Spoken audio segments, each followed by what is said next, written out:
L'Iran a été parmi les premiers pays à avoir lancé un programme de vaccination à l'échelle nationale. Un an après le début de l'épidémie, la quantité de vaccins était très limitée.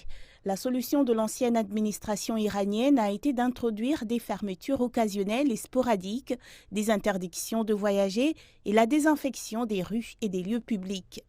Les fonctionnaires ont fait part de leurs plaintes. Cependant, les dernières semaines de l'ancienne administration iranienne ont vu un afflux de vaccins importés, principalement de Chine et de Russie. Cet effort a permis de réduire le nombre de décès quotidiens. Le président en exercice, M. Raïssi, a poursuivi ce flux d'importation qui a permis de voir plus de 60% de la population désormais entièrement vaccinée.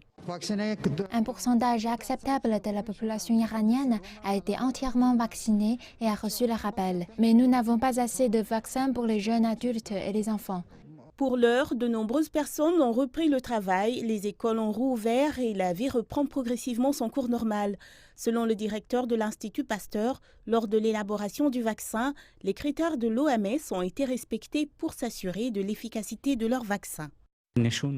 Les essais cliniques de notre vaccin ont prouvé qu'il pouvait prévenir les formes graves de la maladie et de la mort dans plus de 96% des cas, ce qui prouve que notre vaccin est vraiment sûr et efficace.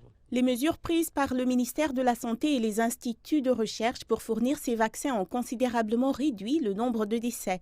Le taux de mortalité quotidien du pays ayant atteint 34 au cours des dernières 24 heures. Un des taux de décès quotidiens les plus bas en Iran depuis le début de la pandémie.